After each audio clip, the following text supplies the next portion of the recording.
Oh, right, guys. So we are back after a 1 week unplanned hiatus. Yeah, had a bit of a boomer moment. Thought everything was amazing. This is going to be full Tenacious D.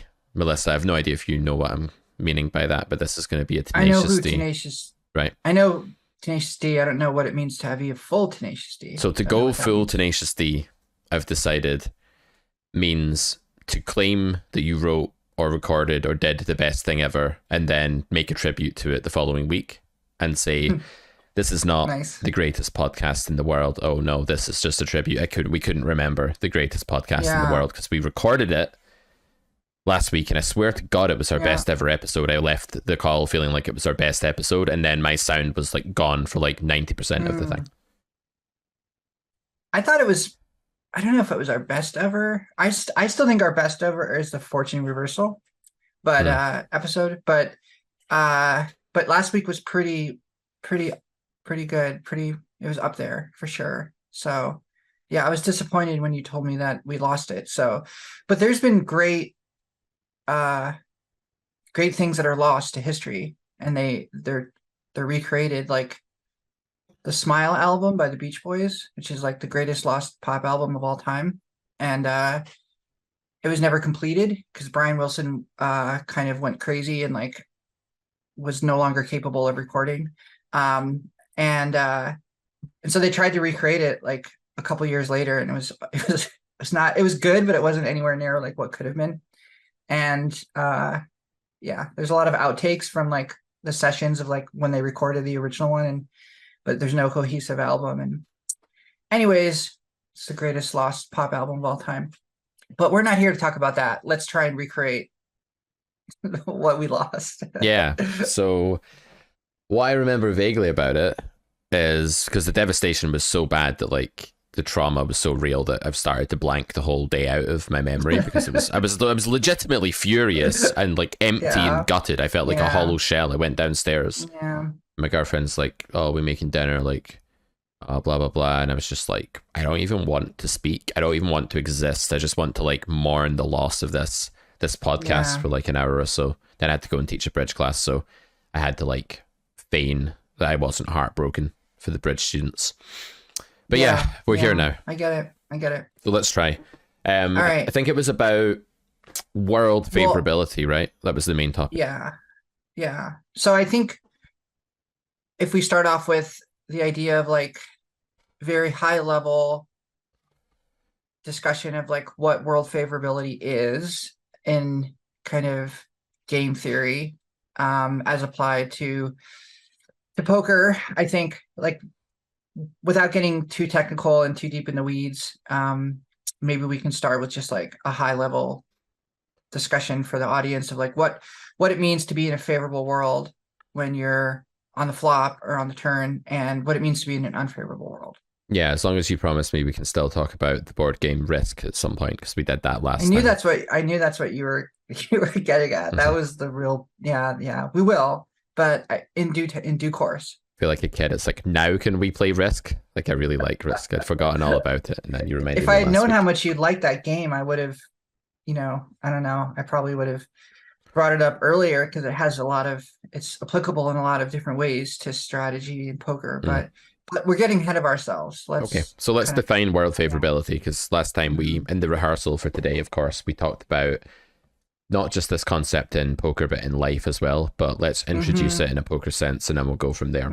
So world favorability is one of the overarching concepts in the Carrot Poker School. We first meet it in like grade 1, lecture 3, when we talk about mandatory bluffs, optional bluffs, and prohibited bluffs, and being able to tell like which bluff opportunity you actually have in game theory, which is a really important thing. Like if you can bite that off and chew it and digest that, then I think you're in a really good spot to understand how to craft bluffing ranges, how to know when it's profitable to bluff and when it's not in the real world as well.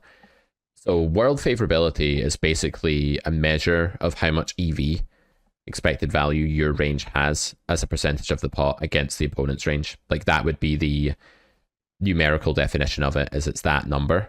But what it is really for the human, because we don't work in terms of calculating numbers in game like that, is that it's a measure of just how well things are doing. Like how well is your range doing compared to the opponent's range? And there's a few ingredients to world favorability. The biggest one and the most understandable one is probably equity. Like, what's the equity of your range? How many good hands do you have versus bad hands, and how does that compare to the good hands and bad hands concentrations of your opponent's range? But there's other ingredients to world favorability as well.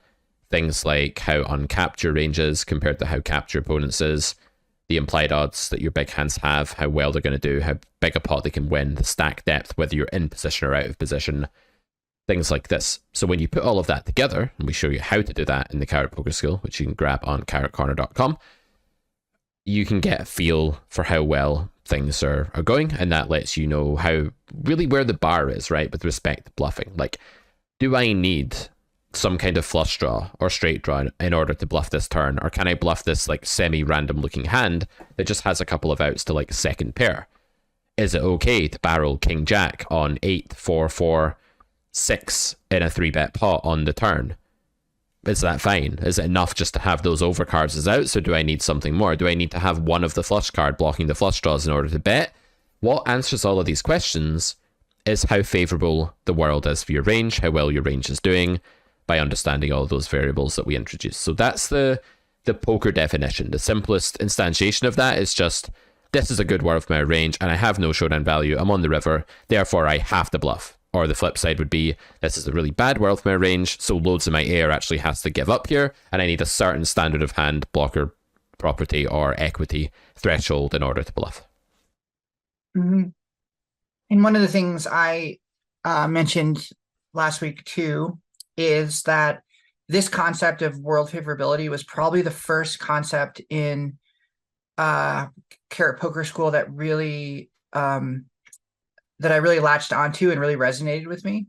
And I think, and it comes early on. It's like I think it's the third lecture. It's introduced in the third lecture, I think. So it's not like you have to, learn a lot of things before this. It was really the first piece of the puzzle that really fit for me when it came to kind of understanding poker theory and what is, how a solver theoretical approach to poker would be.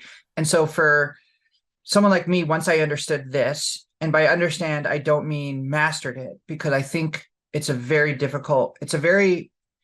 not an easy concept to understand, but it's an understandable concept, but it's also extremely difficult to master. And especially when you're in a session, it can go wrong, or you can misinterpret a world that you maybe think is favorable when it's more neutral or even unfavorable. You can convince yourself that a world that is unfavorable is actually favorable. So there's a lot of different ways that this can kind of backfire if you get it wrong. And part of the challenge, I think, of developing my theoretical game was getting as good at this concept as possible, and really just using it as kind of a foundational building block of my larger kind of poker approach to poker. So I wanted to talk about this today specifically because I feel like this concept, not only does it matter in the game in poker, but I think it also can be applied to certain ways of thinking about life and certain ways of interpreting events, or how do I put this? An approach to interpreting events that are happening outside of your control. So when you are playing poker and the flop comes down, the flop's outside of your control. What happens before the flop is within your control, whether you're in the hand, whether it's a 3-bet pot, 4-bet pot, etc. That's in your control to a certain extent. But the flop isn't. It's just 3 cards that come down.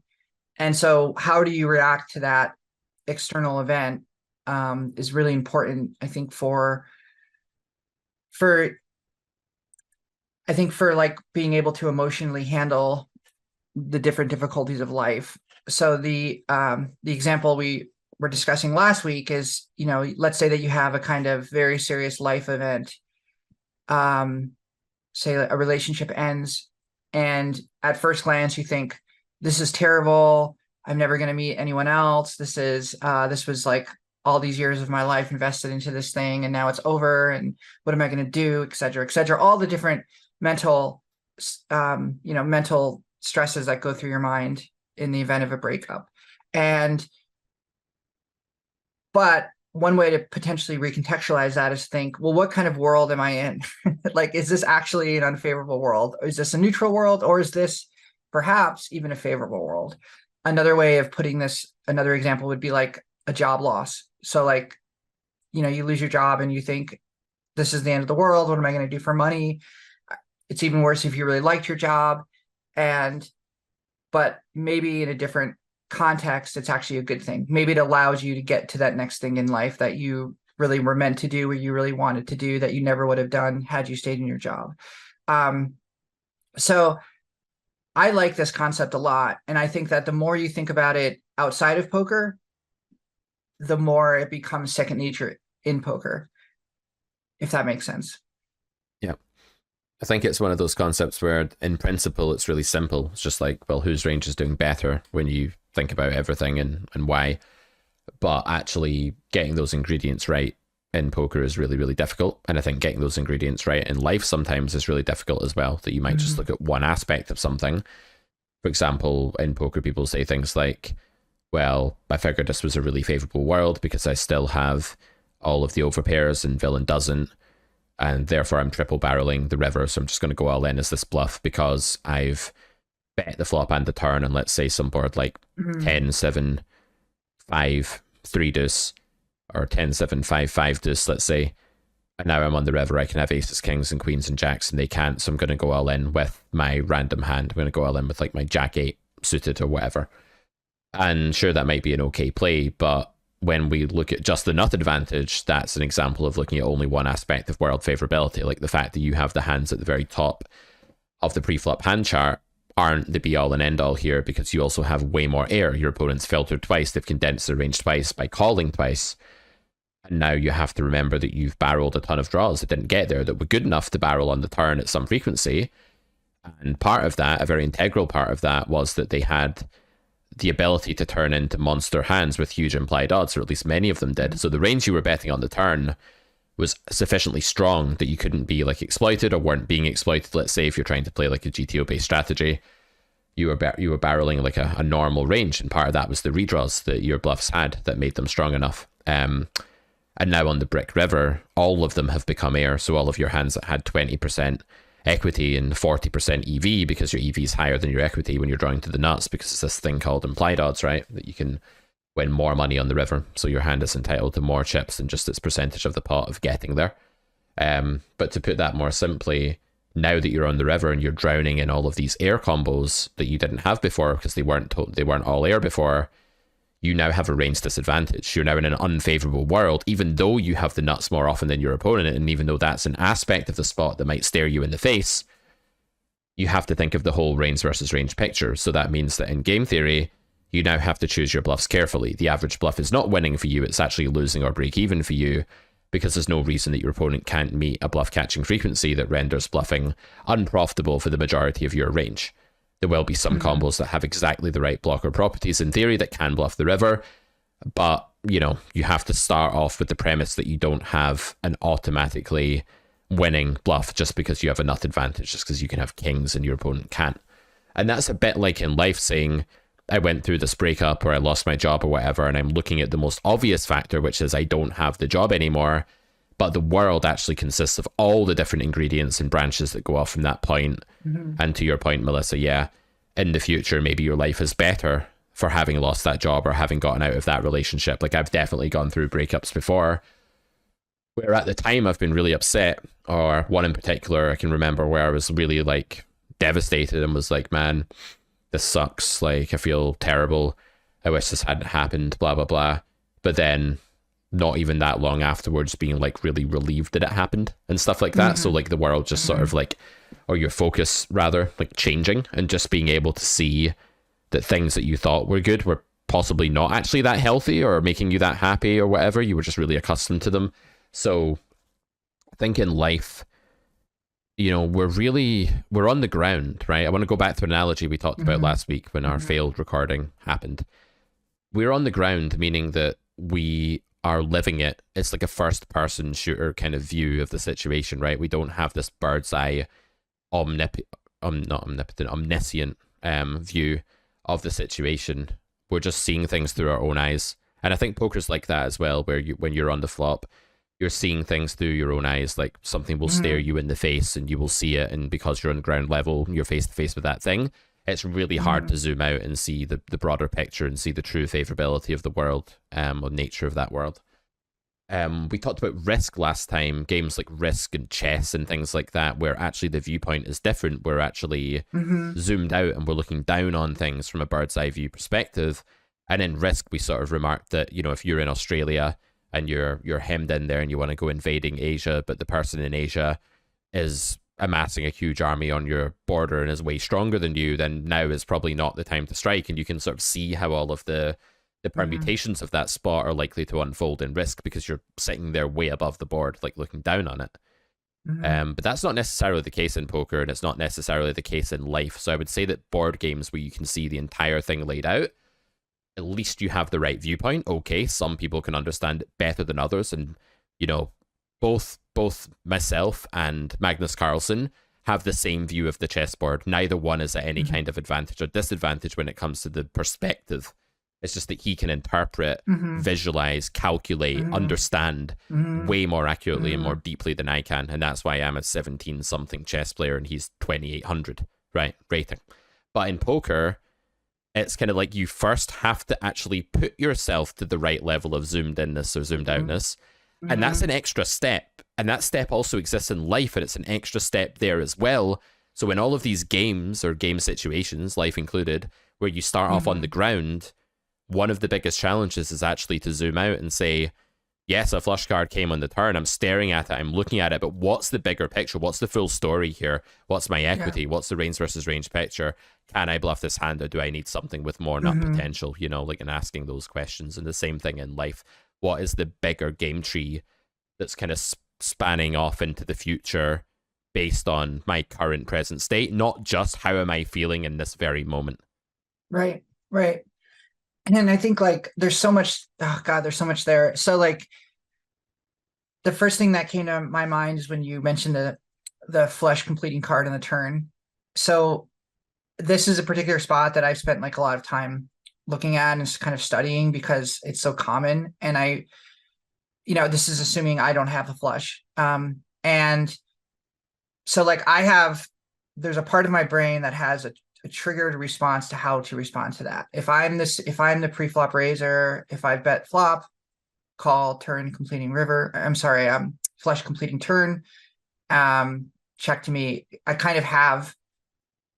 generally know how to bet in a way that is potential, that maybe like would be approvable in a solver, right?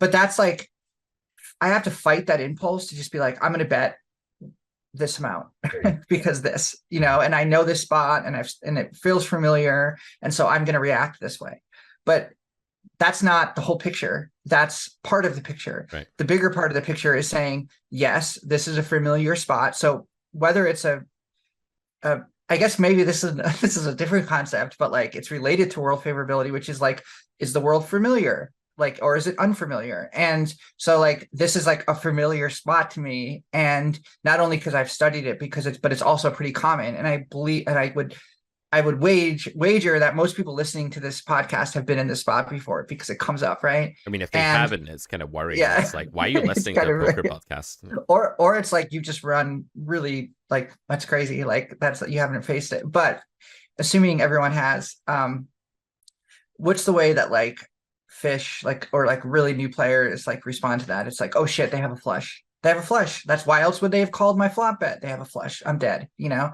blah, blah, blah. And obviously you get past that pretty quickly once you start, you know, learning the game. And I think that you just realize that's just like one part of the range. But beyond that, there's a way, like, my point is it's a familiar spot for me. So because it's a familiar spot, I'm more quick to act. My brain wants me to act in a more kind of routine way. So it's like, this is just like something I've seen before. I know how to react. Boom. But that's only part of it. And I think that forcing yourself and training yourself and being aware enough of your thought process to say, stop. Yes, you know, this is familiar, but what else has happened? What else is going on in the tree? Where else are we? What is this? You know, what is the all the things that go into it. Who is this player? What is there any is there any exploitable factor here? Is there any deviation here? Is this like a super tight player? Is it a super loose player? All of these things that you have to think about. And what's tough for me is that I have like this momentum bias where it's like if I'm pre-flop raiser, especially if it's a 3-bet pot, and I bet on the flop and I get called, I feel this like weight like pushing me to like bet again, just keep it up, like keep up the pressure, continue this kind of story. And I really have to kind of like put the brakes on, and that's hard for me, especially if it's a spot that I'm familiar with. And if it's a spot that I'm familiar with, I can trick myself into thinking it's a favorable world. And or the opposite is true as well. And I think in life, something that happens where we're like, okay, we'll use the example of the, relationship ending. And it's like, okay, this is terrible, blah, blah, blah, all of these, emotions. This is like something that's unfavorable. And then, you maybe start to date again, and you're like, you recognize in the person some qualities that were in the person that, you just broke up with. Poker and you're body. like, this is just going to happen again. They had a poker body. They had a poker body. Thanks for interrupting my profound thought process, Pete. Couldn't with the help joke. that joke. I had to use it. Yeah. Okay. Well, anyways, getting back to more important matters, you recognize in that person traits that you knew in someone else. That this is familiar. This is how it's going to go. I should do this. I should do that. I should not say this. I should not say that. Or and all of that is like, I think it's like wrong, and it can lead you into a path of destruction, and it can lead you in the wrong direction. And it's even more of a reason to kind of stop and pull back and just kind of try and take that view of the person playing Risk where you're just like, what is actually going on here? Who is this person? What is this turn? What are all these other factors? And I think trying to kind of incorporate everything into your thought process without becoming overwhelmed, without kind of spinning out, but being able to do it in a way that's kind of regimented and kind of orderly and rational, is like, it's almost like a superpower if you can do it right. Yeah, and I think it's different for everyone, like how they have to go about that in poker, because they're wired a bit differently. So while we definitely do want to have like a theoretical thought process that's good, and we want to have some exploitative consideration, we're all kind of different, right? So I was teaching a student earlier today who his first thought in like pretty much any spot, he's like a live grinder from, used to play back in the day, took a hiatus, had a family, all of that, really familiar poker story, came back to it like when the kids were a bit older and like had time and stuff like that, started playing live again. And his first thought will be like my first thought on the turn, like if you give me a 3-bet pot and you say like the board is, I don't know, some 9-8-5-8 kind of, or 9-8-3-8, let's say, some kind of low dry thing like that, we have a big overpair advantage, and you c-bet the flop as a small blind, and the button of the cutoff's called you, and you're on the turn, you're out of position on 9-8-3-8 or whatever, and you're considering what to do with some hand like King Jack. And my thought process there would basically go, okay, this world is still relatively favorable. We have a big nut advantage. Like, yeah, we've bet the flop and been called, but the overpairs are really pulling a lot of weight here in terms of EV clout. And therefore, any sort of decent pair draws that don't have terrible blockers are going to be good enough to bet the turn at a high frequency. This hand doesn't have a queen in it. That's good. Most of my opponents folding ranges like ace queen, king queen floats and stuff like that. So not having a queen is the right removal effect. So with King Jack, I'm going to roll 80% bet if I'm playing against tough players and playing a GTO style, like I'm doing in my challenge right now, where I have to play GTO on streams and in certain videos. And it starts from there, and it goes out from there, right? That's like the first thing that I do personally. But for this guy, the first thing that he does is he goes, villain called this quickly, he did this motion, he puts chips in a certain way, he's got a king, he's got an 8, he's probably got 10s or 9s, like just, these aren't the hands that are relevant on that board, I'm just spouting out random hands here. But it's something like that, right? And what I said to him is like, well, that's how you initially make sense of the world. Like, your brain is very good at scanning for reads, and he's done that for a long time. He was successful back in the day. This isn't like a total fish just showing up, like making stuff up. There are people that do that. They just make up random hands for their opponent and have no concept of what they're doing. But these are like intuitions, and some of them are good. Not all of them, right? He's admitted that himself, but some of them are really good. And what I said to this player is like, we need more theory in your thought process, because we need to basically go from theory to deviation and then to action. So we need to go with like, what's the baseline? What's the exploitative deviation? Is it warranted? And then what's my action? Like, that's where we need to get to ultimately. I don't think we should change the fact that the first thing that you do is like absorb all of this exploitative data and try and like figure out what's going on with your opponent. And I don't even think we should reorder that, because if we reorder that intuition that's happening naturally, we're actually suppressing it temporarily. And moreover, we're suppressing it at the key time where it really needs to be functional, right? Which is when your opponent's just done something. So when your opponent calls the flop and that turn comes out, I want you to embrace all of that exploitative data, but I don't want you to act on it. I want you to like feel it. I want you to like let it resonate for a while. I want you to like maybe note down some things that you think are genuine and true and worth using later in the thought process. And then I want to put it on hold, and I want you to go to step 2, which is the theory. Do that. Like, what would theory say about betting ace 5 on this turn on 9-8-3-8? It would say, well, ace 5 is the pits of your range. While it's a favorable world and you can bluff most things, you actually can't bluff ace 5 here in GTO. So you should check. Then it's like, okay, now that I have the baseline that ace 5 is a check, I can start weighing in the exploitative data. Well, what actually happened there? Villain called in a kind of automatic, timid, reluctant way. I'm pretty sure that their range is like mostly comprised by 6s and 7s and stuff like this, and certainly not that many combos of like jacks or something, or boats. Therefore, I'm going to just bet ace 5 anyway, even though I know it's not quite right in theory. Is the exploitative deviation warranted? Like, is that okay now? Yeah, I think it's justified for my live read. I'm going to do it. So what we're trying to do in poker coaching really is introduce world favorability in a way where it doesn't become this big, massive, confusing thing that has to be answered first. We're trying to actually sort of weave it in with the poker player's existent thought process. So if you're a really exploitative player, Freudian slip, all exploitative players are exploitable, then your first reaction is probably going to be like some opinion about the opponent's timing or range or how population gets it wrong or whatever, and that's fine.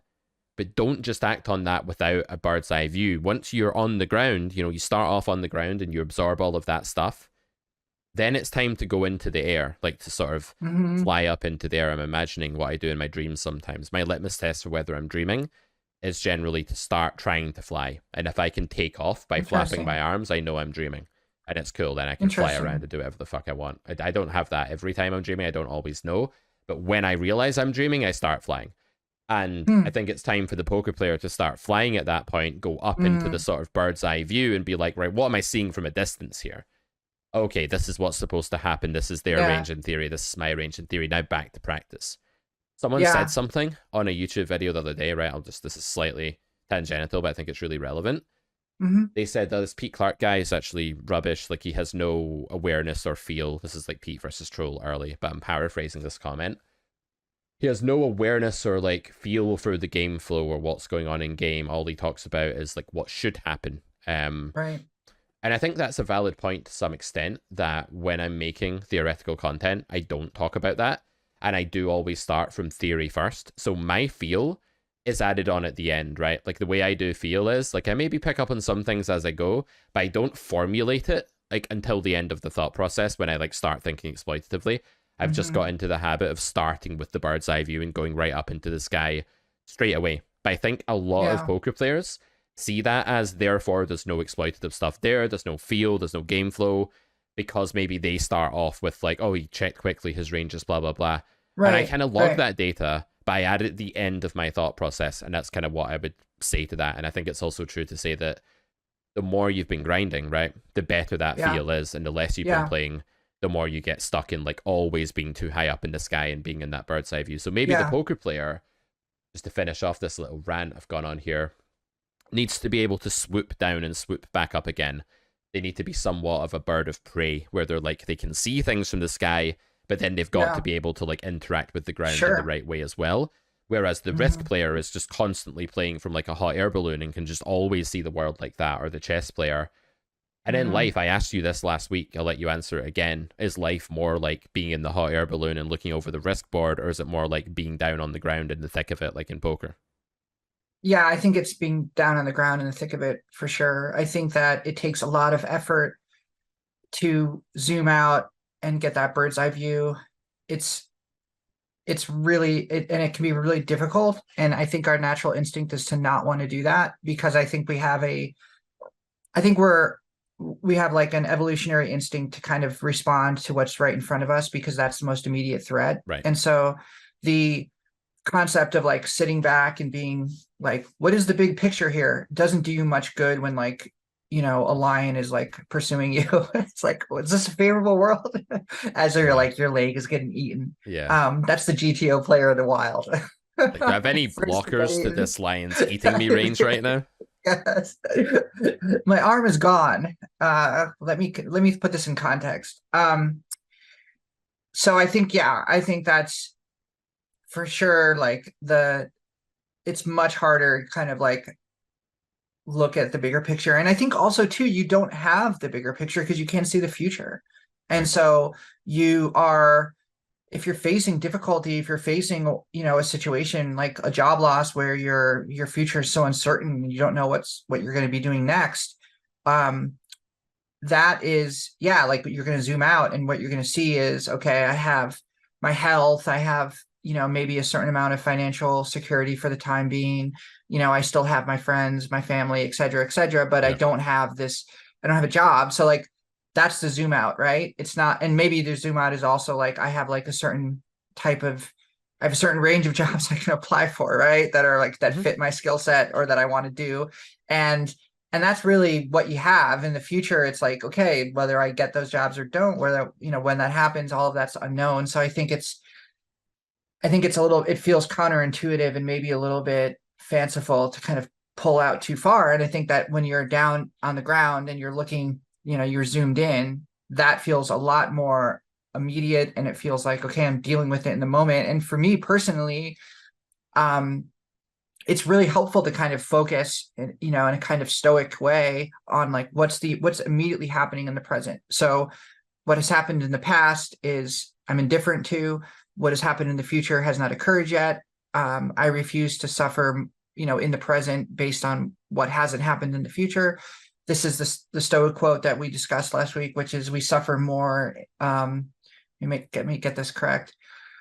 Uh, we suffer more in the present based on what hasn't happened than we ever will in the future based on what has happened. So Yeah. like, even if you're fearing like, maybe you haven't lost your job yet and you think, I feel like I'm gonna get fired. I'm getting all these weird vibes from my boss, and this is, what I'm gonna get fired and it's gonna be the end of the world.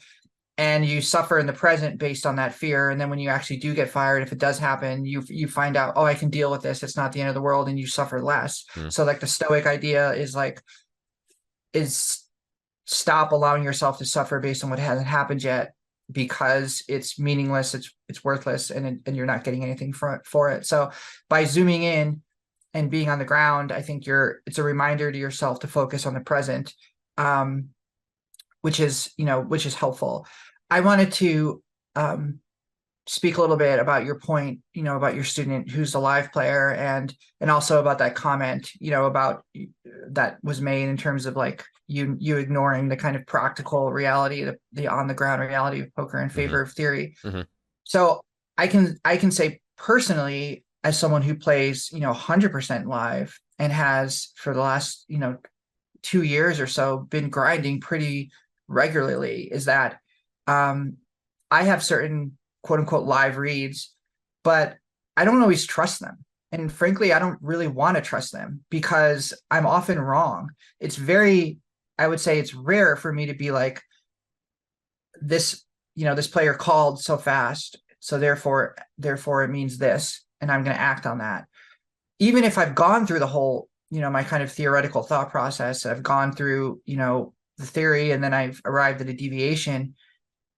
God, deviating is like, I don't like deviate. I mean, I do deviate, but I don't like it. It's not like it's my first instinct. It's like, I'd rather not. It's like you're given this, like, you're going into a battle and you're given like all of these huge weapons, which in my mind is like theory. And then you have like a squirt gun, which is like your exploitable personal interpretation of it. It's like, what are you going to use? And so like, I don't know personally, and I don't. I mean, I'm a fairly.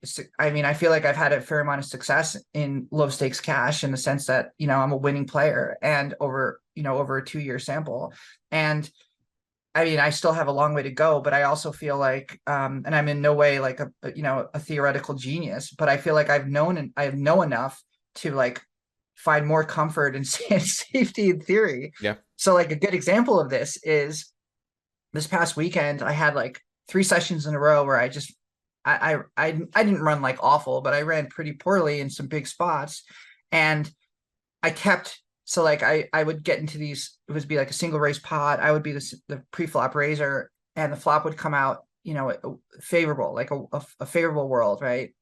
And for the pre-flop raiser, which was me, Yep. I would bet a third pot, and get raised. And that happened like 3 or 4 times. And I remember my instinct was like, the player that's villain is doing this because they know me and they know that I'm fairly aggressive and that I will probably, bet a third pot on most flops that contain, a card over a 10. And this was my interpretation of what I thought they were thinking, right? Yep. And I'm being bullied out of this or whatever. Yep. They're making a move against me. Yep. And then I kind of stopped and I thought, no, like I don't know that at all. Number one. And number two is that I've been running pretty bad. So my personal, my instinct is probably colored by that, like I've been beaten up for the last 6 hours or so. So like, what the hell do I know about what's going on in someone else's head? And like, all I know is that like, I have like a pocket pair and I just got raised on a flop. Like, I don't see a lot of point in continuing, and for a number of other reasons too, but basically it was like fighting that instinct to be like, I'm fighting back now because I'm being bullied. Which was, maybe it was true, maybe I was right, maybe my instinct was right, but at that moment in time my instinct didn't feel like something I could trust. Or maybe your instinct was right, but it wasn't knowledge. So like, if knowledge is true justified belief, maybe there was a true belief that wasn't justified and it just happened to be true. And then poker players say that. It's like, I called and I was right. And it's the biggest butchering of the term right I've ever fucking heard, right? Where they're like, oh, so I was right that time. It's like, you were right when your thought process was, fuck you, man. You've been bullying me all day. I've had enough of this. I'm not taking your shit. I'm standing up for myself. That was right? No, you just clicked the right button that time. They happened not to have it that time. You weren't right. You just won. So I've gone on a rant like that before on podcasts, but yeah, that just made me think about how absurd it is that when we get feedback from results, we then use this term like, oh, I was right about that. Like, we may not have been. It may have been a coincidentally true belief that we had, not justifiably. So yeah. But what you're saying here, I think there's so many things I could come back on here. There's a lot of meat in this. I think the big skill is, well, there's two skills. The first one is allowing your initial mental state. Like, if you see your mental state that sort of comes into existence between 1 and 5 seconds after being put in a spot or seeing a turn card or being put in a node, basically, as your initial reaction, like, what are the chances that initial reaction has it all nailed, is like completely right? Like, probably very low, right? So if we can get into the habit of not acting on our initial interpretation, like, ever, I think that's a really good idea. Like, whether it be a theoretical interpretation, because of course that might be wrong, or we might have an exploit available that's way better, or an exploitative interpretation like yours was, Melissa. We can get into this habit of just saying, that's what my brain has done in the first 5 seconds, but that's just thoughts. Like, let's just let that go, like a kind of mindfulness idea. Let's note it and just see what happens next, basically. Give yourself another 10-15 seconds and see what happens there. And I really like what you did in this session, because you were clearly having thoughts, and this brings me to my second point, that were type 2 thoughts, not type 1 thoughts. So we've differentiated before between desires, fears, vulnerabilities, impulses to do with self-preservation and needing something, and then like true, like, torchlight shining intuitions. Like, if you imagine that the situation is like a dark night, there is such a thing as like a beacon of torchlight that illuminates the truth, and it comes fully from the subconscious, like from the intuition. And I think my guy that I was teaching this morning, feel sorry for all the Tuesday students, because they're the ones that always make it onto the show, because I actually have a memory of about half a day. So there you go. But I think his intuitions are very often good ones, and he really does trust them a lot. But when he's in like a fragile frame of mind, or he's just like rusty as he is now, coming back into the game after so long, they get confused with like the vulnerability, fear, desire based ones, the mode 2 thinking that we talked about way back in season 1. And I think for you, what you kind of did there is you said, like, this isn't standing out to me as pure beacon of light, mode No. 1 kind of thinking. You didn't look at it and say, wow, that's just like, because when you have that kind of thinking, sometimes they say when you know. And I really do think that, like, sometimes you can be playing live, you can be like firing on all cylinders, you can just be playing your absolute A game, and you can know to a very high degree of confidence, or think to a very high degree of confidence, that your opponent has a certain part of their range, roughly, right? That can happen. And I think for you, you kind of said, wait a minute, you let the initial thing play out, the initial circus like played out, act 1 played out on the stage of your brain, and the audience versions of you in the theater kind of sat there and watched it and were like, we're not convinced by that, let's see what act 2 brings. And then act 2, you let the brain do its thing, and act 2 brought logical thought, like, oh, this isn't a particularly great continue. Like, some pocket pairs are bet calls when you've range bet the flop small in late position in 6-max cash, but in live full ring, a lot of them are theoretical folds. 9-max, a lot of them are theoretical folds, and a lot of them are also like really mandatory to fold exploitatively, right, as well, because bluffing ranges are basically more equity driven in live poker. People are raising more like flush draw, straight draw, top pair, a bit more merged, a bit more equity driven overall, less low EV bluffs in most cases, and that probably turns a lot of these pocket pairs into a fold, just to talk about it technically. And you were able to, like, the reason that you folded there, and by the sounds of it correctly so, was that act 1 played out in your head, and you just let it play out. You didn't like stop it, you weren't like mad with yourself, but you let it play out, and then you were like, nah, not convincing, not sold by that pitch, bring on the next candidate. It's almost like you're hiring for a job, and the candidates are the thought processes, and they occur at different times, and you were the boss you're going to hire. And then when the second thought process came out and said all of these theory things and all of these correct population things, you were like, yep, that's the one. That's way more convincing than I'm being persecuted by this player because in other spots I have been raised today. Like, that's just, it's actually a completely invalid argument. Like, sometimes with type 2 thinking, the way you can reduce it to absurdity is to actually lay it out in the form of like premises and a conclusion. Like, what would that actually sound like? Premise 1, I was raised earlier in a few different distinct spots. Premise 2, I am being raised again in this spot. Premise 3, I generally see bet a lot. Therefore, this player has nothing and is bullying me. The conclusion doesn't even come close to following from the premises, even if the premises were true. Right? So it's an invalid argument, and we can just reject it. Whereas your second argument is valid, and the premises seem true, so we act on it. Philosophy can help here as well. Right. Yeah, absolutely. And I think that with world favorability, it's important that you remain flexible, because you may be in an objectively favorable world, and something may happen that takes you out of that world, or the context tells you that you're no longer in that favorable world. This is the example of that you gave a little while ago with the flop that was just kind of like, I think you said like 8-6-8, or something, where 93 or something, where you would theoretically have a nut advantage as a pre-flop raiser, and maybe you bet 75% pot or something, and then you get called. Well, it's like that call should tell you something. Like, that's context that you have to incorporate into your analysis.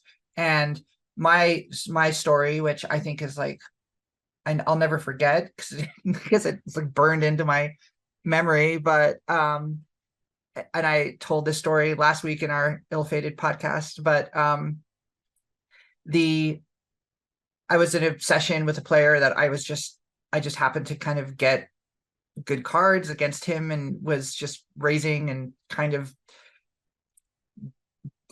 I was winning a lot of pots against him, and we finally got into a pot where I was in a situation like where I felt like I had the nut advantage on the turn and river. And on the turn, when I bet big, well, he called on the flop, my B75, and then I bet on the river. I think I might have even overbet the turn. And he called, I think I did overbet the turn, and he called and said, I'm not folding this river. Or he said something along the lines of, I'm done folding to you. And the river comes out, and, me with a, just thinking purely theoretical and ignoring the burning house in front of me, decides to run right into that house to get the gold inside the house. And so when I jam river, he snaps me off with, I don't even remember what he had, but it was just like not a call that would have been made normally, but it was a call that was like he was signaling to me, I'm not folding to you. Like, I'm done folding to you. And to everybody else, like, you look like an absolutely insane person. I know. Because that's one of the truest projections of intent you'll ever hear. There's like very few worlds where that is an angle or a game or a manipulation. There's nothing devious about that. This is somebody that's their rope is burned to the very end, and they have so little willpower left that they can't do anything but blurt out their intent while solidifying and making a signature on a form to themselves that they won't, making a contract with themselves, not caring that you hear, whereby they say they're not folding the river. And because of a flawed interpretation of world favorability. This is why I'm super careful when I teach students about world favorability and range advantage these days. I'm so careful to just like work it in slowly and do it mildly and not make it like the be all and end all. Because when people watch certain parts of the Carrot Poker School and that's the part that's fresh in their head, they will go off and sometimes commit like technical atrocities at the poker table because they will be so obsessed with the idea that like their range is doing better than their opponents, that now every hand now is bettable, or the opponent can ever raise them, or if they do raise them, they're blundering because the opponent's in an unfavorable world, and just blow all of this stuff like way out of proportion. And I think like part one of what you did is that at that point in your career, we should specify this is like, I was like, over a year ago or something, when we were working together one-to-one a lot. And you didn't have that down yet. You'd met the concept, but in your own words last week, you said you knew enough. I love the concept. I was so in love with that. You were in love with it. You were too enamored to really. I was like, I was like, I figured it out. This is unlocked the the kingdom.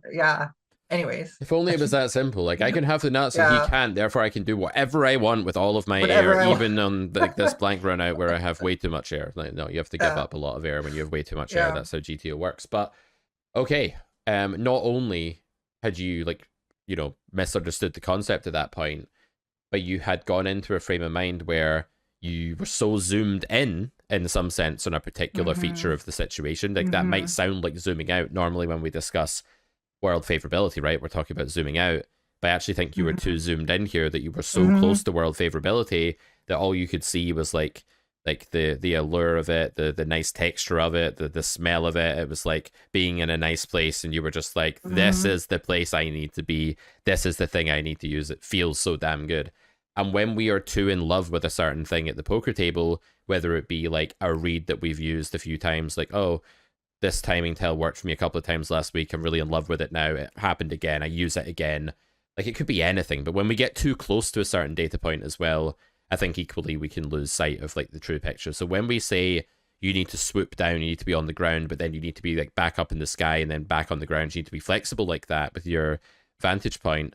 You also need to make sure you never get so close to a particular part of the game tree that it's all you can see, and that's a different type of distortion. Being too far away, the comment on the YouTube video that Pete's too far away from the ground, to paraphrase, can't see what's going on there. That's one type of criticism. Another would be X player is too close to a certain type of hand reading, exploitative habit, theoretical habit, that they can't see the forest for the trees, and they just end up like completely entombed in this like one factor. I see it with exploitatively minded players all the time, actually, where they'll say something like, I'm going to make a sizing that Queen Jack will fold to. And Queen Jack might be like a part of the opponent's range, but they're so close to the opponent having a hand like Queen Jack that they can't consider the bigger picture. And that's why I think targeting is one example of the being too close to something that you can't see reality anymore fallacy. Yeah, no, absolutely. And I think the temptation is I think poker is constantly tempting us to get closer, to get more zoomed in. It's constantly, the impulse is to get more zoomed in, to get more specific about what your opponent is holding. And because that in a way gives us some kind of comfort. And I think that the skill is, and the really important kind of basic step, at least for me in my development, has been understanding that temptation and resisting it, and staying at a level that, I like to think of it as if you like, sometimes they have scenes in movies where it's like a sniper or something, and they like zoom in really close on the target, and then they zoom out, and Yeah. it's like, or it's like a spy, someone like spying on someone else. That is like I think a good representation of what we're talking about in terms of like zooming in, zooming out. And I think the temptation is to zoom in this, but what you want to be able to have the flexibility to zoom in and zoom out, and have that, and realize that you have a lens in front of you, and that lens has multiple settings. Right. It's not just one setting. And I think that your example of like the players that you're the player that you're teaching now, who has all that live experience. Like, I see this all the time, because where I live, there's not a lot of players playing online at all. Most players are just pure 100% live players, and a lot of them have been playing live for a long time, and I think are just so, their instinct is so based on, I know this player, I've seen this player before, I've seen this bet before, I've been here before, and I'm going to react in this way. And it's really, on one level, it's like really rudimentary, but in other ways, like it can serve you well in other situations. And I think there are like really good players who are just who operate on that kind of pure instinct.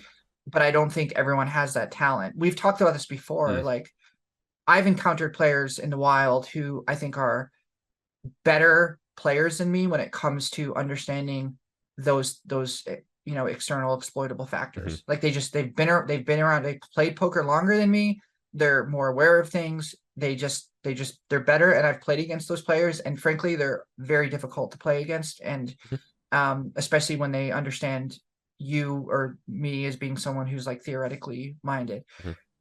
But putting that aside, I think that's the rare case. I think the vast majority are not there, and operating from that kind of zoomed in, that ultra zoomed in mode, because it's comfortable, it's a natural instinct. And and I think it's a skill to kind of resist that.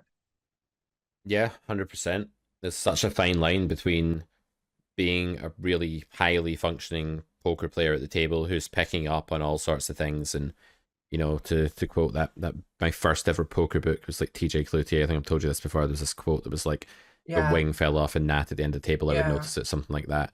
The guys that are like that, guys and girls like that have been playing for a very long time, like, or even just they know the competition, or they're just like really socially intelligent sometimes. Like, it's not even that they're strategically that intelligent, they're just super aware of like people's intent and like how comfortable they are, and all of that stuff. Those people are an absolute nightmare to play against, because if you fight them in the exploitative domain, like if you say, I'm going to try and figure out what this player's doing and unbalance my strategy to beat them, they're probably going to win.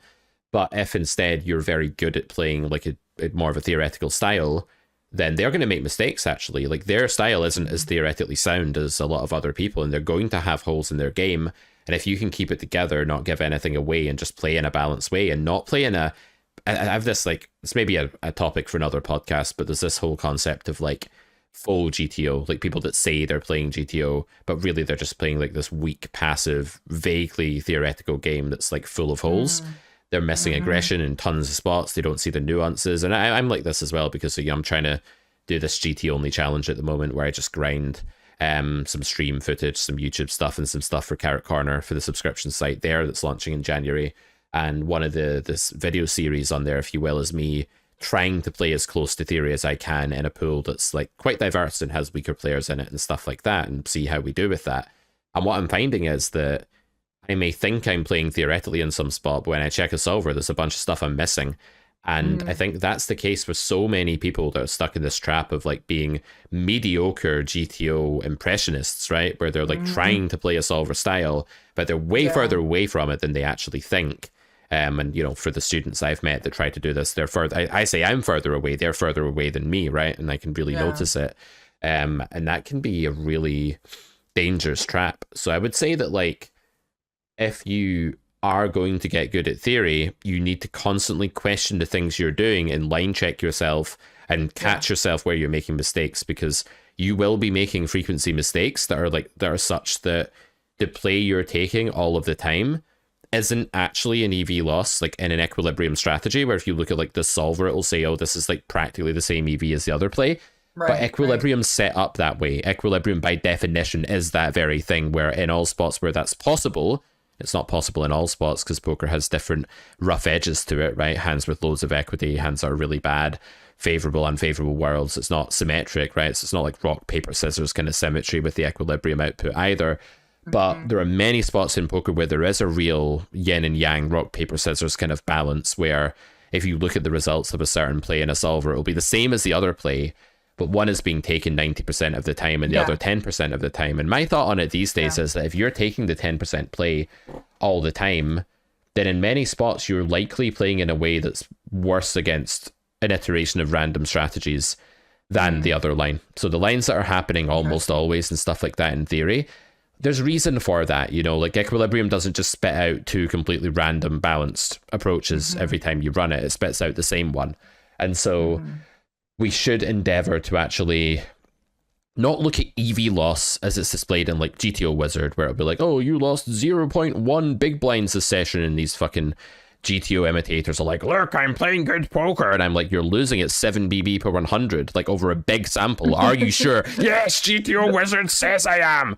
Yeah, there's something wrong with the metric, or you're running really, really badly, and so do most people who try that style. Nah, the metric is fucked up. And the reason the metric is fucked up is basically that when you look at an equilibrium strategy, there are many, many lines where there's no EV loss whatsoever, where there's actually a big EV loss against many random strategies in real life, and including the one that you should be able to tell that your human opponent is playing. For example, I was in a spot earlier today. It was a deep 4-bet pot where I had ace king in position, and I 4-bet ace king suited cutoff versus big blind. Billing called. The flop was queen jack 5. I know on queen jack 5 in a 4-bet pot deep, I'm not doing as well with my range. They have queens and jacks pure, right? They don't have that 100 big blinds deep. So I rolled some check. I checked back the nut gut shot. The turn came like a 6 or something. They led half pot. I called. The river was an ace or king. Was it a king? The river was a king. So it's king, queen, jack, rag. And they shoved for like 1.9 times the pot or something like that, like almost 2x pot. This is the easiest fold I've ever seen, ever, like in real poker. Like this is just against humans. Like if you call there, you'll be nowhere near the like 46% win frequency you need to have. Sorry, not 46, like 40%, 39, 38% win frequency you need to have. You will be winning like 10% of the time, if that. And so it's a really easy fold. But in solver land, you know, there are spots, not necessarily with my hand there with ace king, but there will be hands that are winning 5% of the time that are calling pure and stuff like that. You know, it's just one example, but there's many spots where the equilibrium strategy will show no EV loss at all in a program like GTO Wizard, but actually there's a ton of real life being lost, and being lost, here's the key part, against most random strategies, right? Most random strategies are most human strategies. So that's a different thing. Like, is this line losing EV against random strategies, or is it losing against actual common human strategies? That's even worse. The latter's even more than the former. But the GTO Wizard metric doesn't copy that. To bring this full circle, then, what I'm saying is you have to be really careful before you play this like faux GTO, where you're not making big blunders very often, but you are taking lines that are barely chosen and perform really badly against either random strategies or common human strategies. That's where you lose a lot of EV. Yeah. And I think that, you know, another example of this is betting on the river and getting raised. I actually haven't looked at this too much and looked at those spots too much and like what like a program like GTO Wizard is doing in those spots. But like, I don't know. I mean, I just feel like as a live read, maybe even something that happens online is like, that's generally underbluffed. Yep.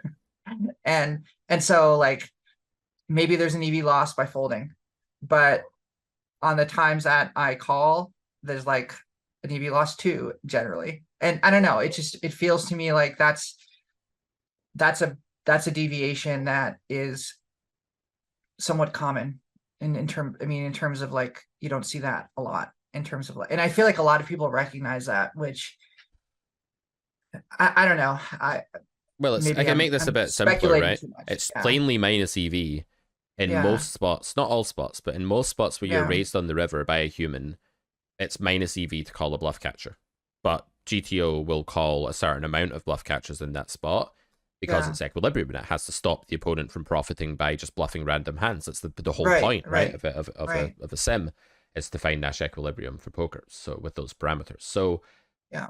there's not an EV loss by folding in real life. There might be a small EV loss theoretically in the solver, but when we say EV loss, what we mean is we're taking a line that's worse than some other line, right? Mm-hmm. And when you fold, yes, you lose money. It's minus. It's not plus EV, and it's less plus EV than calling and winning, but you don't get to ensure that you win. So it's actually just basically break even to fold from point of decision and highly losing to call in many of these spots. And this happened to me yesterday when I was doing this GT only challenge, which is really frustrating sometimes, by the way, because you I face a bet. line Yeah. and you know you need to fold in real life because it's super underbluffed, but you roll a call or what you think might be a theoretical call, and a spot came up where I was like, man, this is a fold, but I have to call here.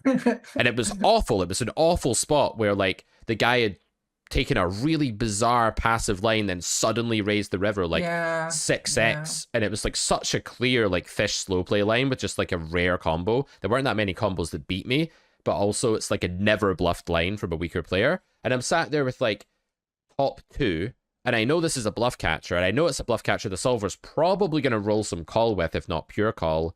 I rolled the call and then had to call by the rules of the challenge and ran into quads, unsurprisingly. So it really Yeah. drives it home, though, doing this kind of weird Yeah. challenge, because it shows you where where your instincts are there for good reason. Like you feel really Yeah. bad about Yes. folding that spot Yes. when you're not playing some absurd challenge that forces you to call it sometimes.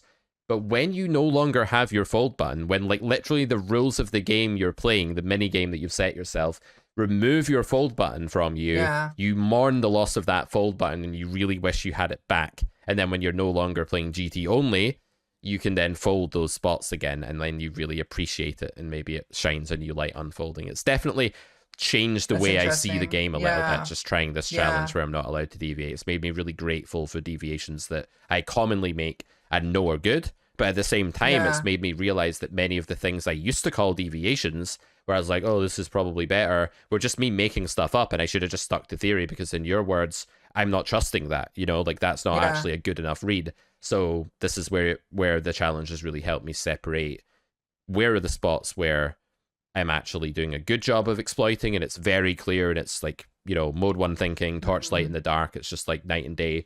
And where are the spots where I'm making up some vague shit just for the means of making a decision?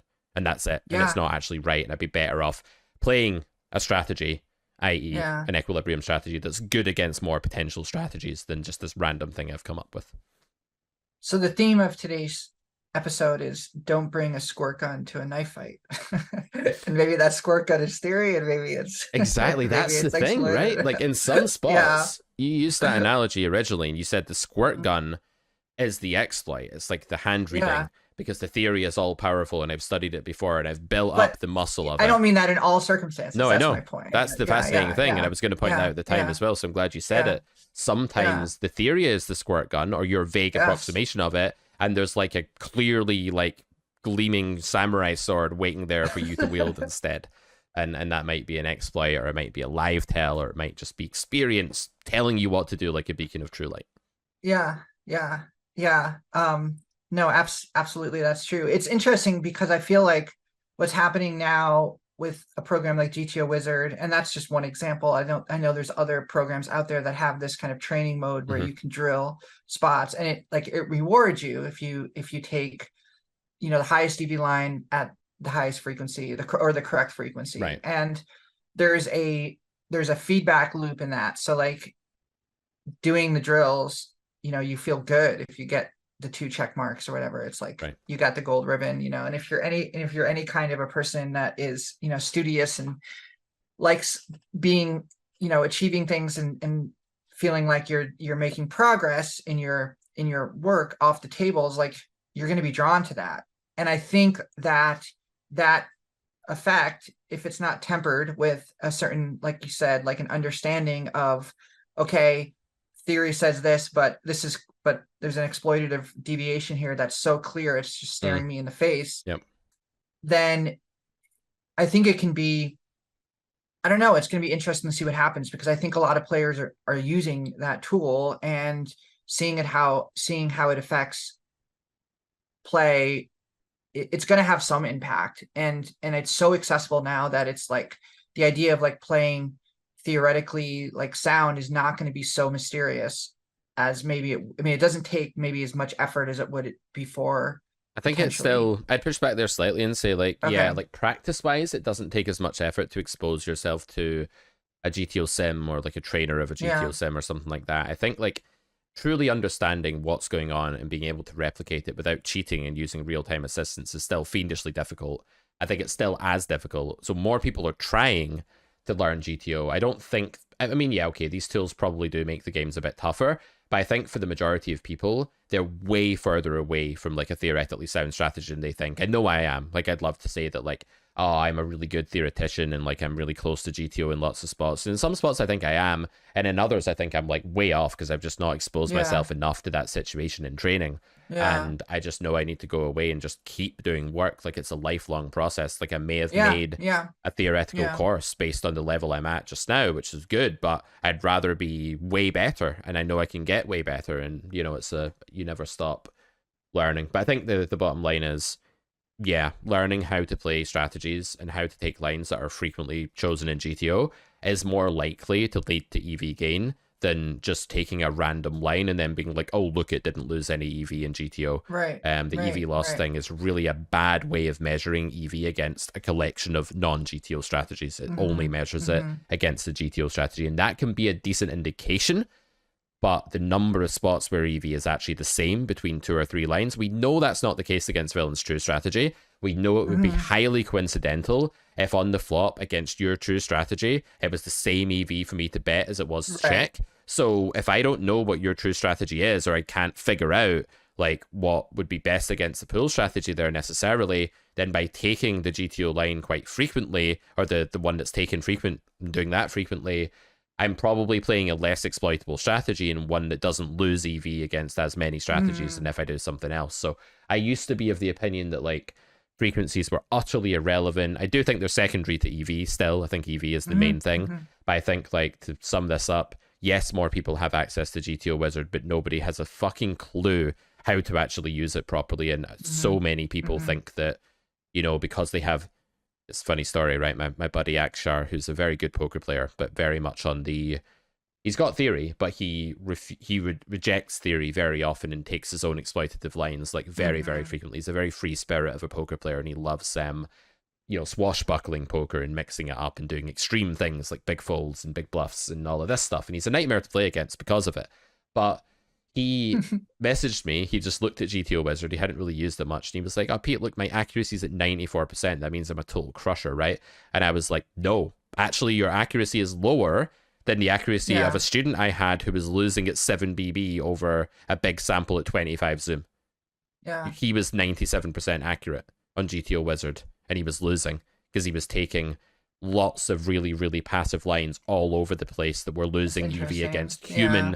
a collection of human strategies. Had he been Yeah. taking loads of really aggro lines instead in that spot, he'd still have 97% accuracy, provided he was doing it in indifferent spots, but he would have done a hell of a lot better against a subset of Yeah. random strategies because he wouldn't be pure checking hands that were 90% bet in equilibrium and stuff like that. And that's where a lot of EV loss came in. So actually, I was like, wow, really? And I was like, yeah, you shouldn't look at that at all. Like, it's a very rough measure. Like, it might tell you if you're a Yeah. complete whale. Like, if your accuracy is 82%, you're probably hemorrhaging. Like, you're making blunders left, right, and center. But if it's 96 or 97, I don't know. You might not be a good poker player. You might just be avoiding big blunders by being risk averse because there's very few hands that are pure bluffs in big pots. They do exist, but they won't come up that often. And most spots in Mm-hmm. smaller mundane pots, you won't lose EV by not betting a certain bluff yet on the turn, or, you know, just checking too often or being weak Right. tight or Right. being in net. You won't lose that Yeah. much GTO EV in many spots as long as you know what the absolutely mandatory bluffs are. But you won't be playing well per se. Right. Right. And I honestly think, thank God, like, thank God for Mhm. that, because if it was true that you could just, I mean, if you could just use a program and that was all it took, then it's over. Well, Like if you use it's RTA, then done. it is over, because if you Well, use that's RTA, you'll be okay. taking the Yeah. right lines at the right frequencies, and that will mean Right. taking plays that are good more often against your pool, Hmm.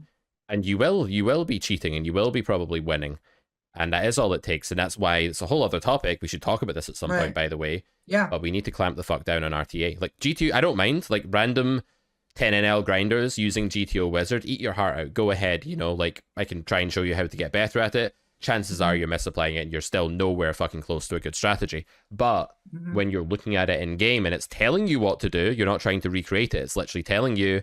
That's a worry. So like that would beat the games, and that is a big problem that the industry's Yeah. facing right now. Yeah. Yeah, it is. But I think that definitely is its own episode for sure. But for a live player, although there was a story of some live, I think it was a tournament where someone like busted out a laptop or something. It was like using RTA at the table, which was yeah, amazing. It's insane. All right. Well, I think this is pretty good. I don't know how you feel. I think it's a good tribute to the one we recorded and lost last week. It is. It is a tribute. It is a tribute. It's so the original the Lost Beach Boys album was called Smile. The one that they made a couple years later trying to recreate it was called Smiley Smile. And it is not as good as what Smile would have been, but it's a pretty darn good album, and definitely worth listening to. So I think that's the Tenacious D song analogy. is also quite good, right? It's a good song. Yeah, it's not as good as the yeah. one they played to the Mythical Demon that night, but it's still a good song. We'll go with that. I think we'll go with that. I think we should call this podcast Tribute. A tribute. Yeah, we definitely should. We definitely should. All right, guys. We'll see you next time. A tribute to what was lost. Yeah. All right. Yeah. Thanks, everyone. Right. Catch you later, guys. Don't forget to rate us on Spotify. Really, really appreciate it. We'll see you back here on the next episode of Poker Distilled. Bye.